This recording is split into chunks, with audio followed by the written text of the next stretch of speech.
Hey, yo, what up? Welcome back. This is not a podcast. It's just my thoughts with Rob Markman. Shout out to everybody. I always say this: who watches, who likes, who subscribes, who comments. The people who are part of our community tier and our monthly music membership club. The monthly music membership club, we do a stream, just a private stream with all of us on video every Sunday night, and we talk about all stuff hip hop and music, and sometimes life. And then every week, one member of the club picks an album, like a book club, and we all kind of listen to the album and talk about and review it. Last week, shout out to RJ. RJ picked DJ Quick, Balance and Options, and we all listened to that and discussed it, plus other things that were going on in the news. If you feel like joining, if you're on desktop, just hit the join button right below. You can join our Discord. We have a Discord where we talk, 24/7. There's always some topics ringing off, man. So shout out to everybody. Also wanted to shout out y'all again, and I really mean it, just people who support, man. There's been y'all know I'm heavy on Twitter and other social media as well, and somebody left a comment, but there's been this narrative that all I do is Kendrick stuff. All I do is Kendrick videos. So this one guy said, "Rob, real talk, the only time we see you is to talk about Kendrick. I hope you get more consistent with your content and more broader topics in the future. Your channel started because of Kendrick, but it doesn't have to end because of him." And I responded and I share that. I share this with y'all because this is some of y'all. And I say to him, look, I appreciate your concerns, King, but if you overlook the videos I've made on how Kalani's being unfairly mistreated, my love for Jesse Reyes' new album, Sky Zoo and Corday albums, Meek Mill's amazing verse about his dad, YG's vulnerability, Wale's Blanco, Saba and No ID, John Bellion, 2 Chainz, Larry June, ALC, Jid, Young Thug, Future single, the Wiz Khalifa videos, the Kerry Hilson video, the legal case surrounding the guy who leaked Eminem's music, and all the other videos I made, then maybe you can start there if you're genuinely interested. Yeah, man, look, it's a lot of Kendrick and there's a lot of Drake on this channel and in this video and across independent hip hop media now. One is the thing that everybody wants to talk about. It's the thing that y'all want to engage with, the audience, the most. We see it in the numbers, but to reduce me to somebody who just talks about that and there's all these other videos and stuff that we share opinions on. So I say all that saying I shared that with y'all. Just say thank you. Like when I sat there and thought about it, I wasn't going to say anything. I was like, you know what, man, there's a bunch of different videos on this channel. Y'all know because y'all here watching, supporting, engaging with it. So I appreciate y'all for that, all right? Today I want to talk about Lloyd Banks, all right? I want to get into some music today.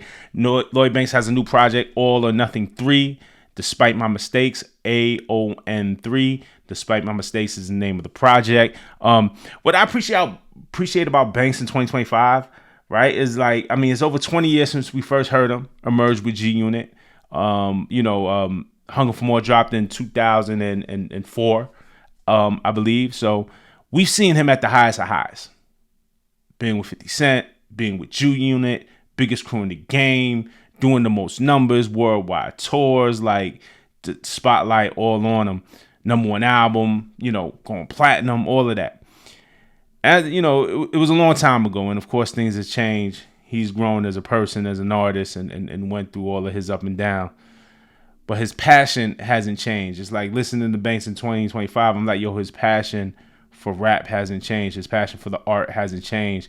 Him wanting to express himself and him being honest about where he's at are some of the things that I appreciate. And while I'm listening to this album, some of the things that stuck out for me, through the years, and his dedicated hardcore fans know this, right? Because Banks has a dedicated fan base. Through the years, Banks has become like his own thing, almost like his own industry that operates outside of the traditional music industry. He just doesn't get the support, nor do I think that he seeks it from media, from radio, from streaming partners, whatever. He's created his own ecosystem with that I respect. He has a dedicated fan base, and he just feeds that base and builds with that base. It doesn't feel like he's chasing anything at all, except greatness, except to push his pen and be the best, which I can respect. And then it's like all the honesty in the music. The things that he shares are just highly relatable. He feels incredibly human on these records, and of course of the inevitable. There's all these modern day Banks projects where he just feels incredibly human. And not that he didn't on the major label when he was with G Unit, but even more so now. He feels like somebody who we grew up with, right? And he feels incredibly human and relatable, except the rapping part of it, right? The rapping part of it is nothing relatable there. Like, he still goes out to show you, or other MCs, that you can't rap like him. That though his story is human and relatable, his rapping ability is still superhuman. You know what I'm saying? Like, I love comics, so I relate it to there. But just some joints I like. I just want to talk about a little bit of the joints I like. If you are into Banks, let me know what stuck out to you off of this project, what you feel about this project. But Determination, which was the first joint, again, just where is he at? In 2025, where is he at in this modern day? He starts off, this morning everything's feeling different. What happened? Feels like I woke up decades later and slacking. From the beginning, had dreams of making it happen on my twin size mattress at grandma's address. Imagine if I make it, I don't have to struggle no more with complacence. Gotta take this up to one of these fucking radio stations. Because in this case, patience ain't a luxury. I'm against the clock. Can't get caught up in dreams too much, sleeping to get you shot. Just putting himself back into where he really started, right? Like having this dream. He has another line later on this song where he says, the pressure's building. You done had some success, got to chase the feeling. So he acknowledges, it's clear you can't not acknowledge the heights that he was at and where he's at now and the pressures of that and all of that. Just like incredible honesty. On 1982 is another track that I enjoyed. That's the year that he was born, and he reminisces on his life and him coming into this world and juxtaposes it with everything that was happening. Michael Jackson dropped Thriller that year. Jordan won a college championship that year. Nike dropped the Air Force One. So he kind of contextualizes his life in this world that was like changing and all this fly shit that we still fan out over today. Michael Jackson, Thriller, Michael Jordan, Air Force Ones it was a dope take on juxtaposing his life. Ransom has verse 2 on that joint. Ransom is a feature on that joint. It gives his perspective. It's just a dope collab between Banks and Ran. Shout out to Ransom. I think Ransom is doing dope things right now too, similar to Banks, like operates in an ecosystem that he built for himself, kind of outside the traditional music industry, doesn't get all the support there, radio, streaming, media, or any of that, but still kind of built this thing based around his art, his expression, and built an industry in the image that he wants to see it. So shout out to Rand too. I respect what Rand is doing. I respect what Banks is doing. Endangered Innocence with Ghostface is another one. That's another collaboration. On that one, Banks talks about growing up and how he wouldn't change his childhood for nothing. Then he had these dope bars where he kind of shouts out all the rappers that influences him. He says, shout out my teachers that actually taught me something, or the influential artists that had my Walkman bumping. That Havoc and Prodigy CD changed my life. Frank White and Escobar, they made me nice. That Snoop Doggy style was worth the price. Now I feel like I gotta study shit. I'm gonna begin tonight. You know what I'm saying? Again, just transporting himself back when he was a kid and falling in love with rap, right? And really wanting to do this. Third verse, he paints another picture. They tapping tables in the lunchroom, wrote my first verses to it. Became a man that perfect summer day right there around the way. To say that I was nervous would be an understatement. I prayed, don't leave me hanging. As quarters went by, my voice is changing. Walk around here with my chest out now, temperature's raising.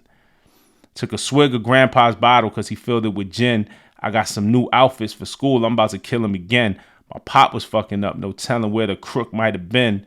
Got my ass whooped a couple of times because I looked just like him. Next time I would see his face was on the visiting floor. Correctional facilities here and there. I'm back and forth. Again, just dope introspective verses and again, just juxtaposing it with his love for rap when he really starts to become an MC and want to express himself, but then gives you the mirror of it. Hey, this is what was going on in my life for real. My dad is in jail. Like my relationship with my father. So, but really finding this thing he loves. I became a man that perfect summer day. When he's rapping on the lunchroom table. So, Endangered Innocence is a dope record as well, man. Art of Rap.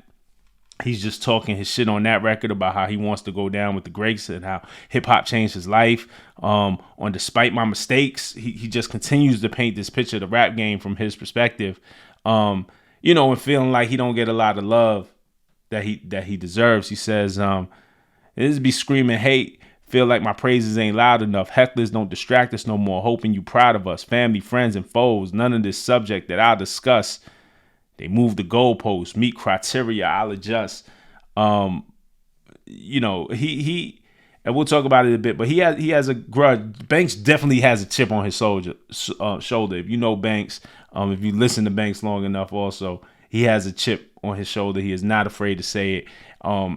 He knows where he belongs in the game. He knows what his skill set and his skill level is, and not necessarily like crying about it, like not that line. They move the goalposts, meet criteria, I'll adjust. Like it's not that he's complaining. He's painting the picture and he's talking to you about it, but he's not complaining. Oh, okay, I just adjust every time. Okay, the ball is here now.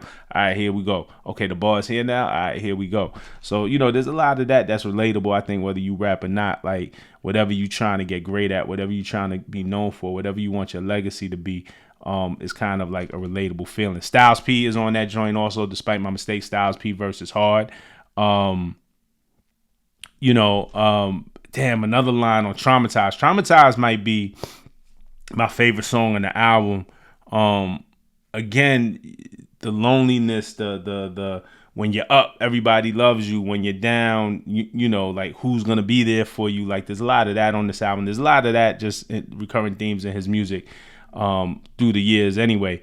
But on Traumatized, he has this one line. He says, "Man, if you ever want to know who will leave you for dead, play dead."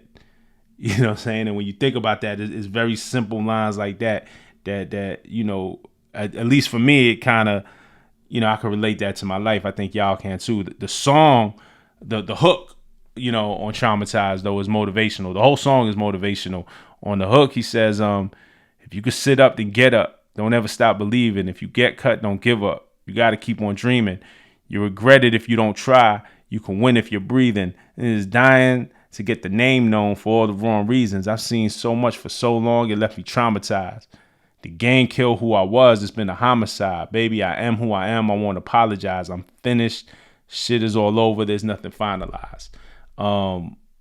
Something I relate to again, but Traumatized might be my favorite joint. Because as much as there's that chip on his shoulder, a bit, man, it's motivational. Just the whole part, man. If you could sit up, then get up. Don't ever stop believing. If you get cut, don't give up. You got to keep on dreaming. You regret it if you don't try. You can win if you're breathing. It's a lot of stuff, affirmations I tell myself every day, and even y'all know me. Some of y'all who know that I make my own music. A lot of those messages is in my own music. So I took a lot from this song. Like I said, Banks is jaded. He don't really hide it. There's songs like The Grudge, but overall, if you're the type of rap fan who's like into introspection, things that could help, put your life in perspective, bars, it's worth checking out. You know what I'm saying? For real. Like, it's not going to be the most popular album. You're not going to have the hit on here. Like, this is more like for people kind of really seeking food for your soul type shit. You might be going through something. You might be needing a soundtrack to help you get past that goal or that hurdle. I feel like all of that is in here. I would say, if I'm just being critical, right, a bit, I maybe would have took 3 or 4 tracks off the album. Took it from 18 tracks to 15 tracks. You know what I'm saying? That's just me. I will say I didn't love all the beats on here. Like there was joints production that I love for sure, and then there was like production I was like, I could have done without it. But Banks vocally, lyrically, Banks' perspective is really what the star of the show is, and a lot of the beats are sound beds to really showcase what we came here for, which is to hear kind of Banks just rap and go off about life. So in that way, it works. The project does exactly what it feels like it was meant to do. Lots of perspective here, lots of jewels you could take away, and it sounds like his music, again, in this stage in his life, not just this album, but the stage in his life, this stage in his career, is also therapeutic. Sounds like it's good for Banks to get some of this stuff off of his chest. Like it's good for him. It sounds like, he's giving us a message that I think a lot of us need, but I think he needs to get it off his chest just as much as we need it, if that makes sense. It sounds therapeutic. On the outro, on the last song, High Power, he raps, and I like this too. I thought this was a dope way to kind of end the album. But he says, I love my fans, but sometimes I just wish that he couldn't understand. Try on my shoes for a minute. Show me how you would play my hand. When it's rigged, it's hard to counteract politics with a plan. Some create the narrative that I ain't doing all that I can. Well, can you give me some space? Your opinion needs some breaks. I value my level of sanity over any rap race. So, when I'm just talking about how it kind of feels good and therapeutic for him to get this off, I think those bars exemplify it. And for that, I applaud him, man. It took me a while. The project came out a couple weeks ago, but like I said, I wanted to sit with it. I know a couple people have been asking me to talk about it. I've been wanting to talk about it, but I wanted to just like sit with it, absorb it, and see how it felt to me. So, it's good. It's gonna be something again when I need something that I just kind of need to throw on and just listen to, drive around to, just to get my mind right. I think for the time being, this is gonna be one of those ones. So if you haven't checked it out, check out Banks All or Nothing 3. And if you have checked it out, let me know what you think. All right. Till the next time. Peace.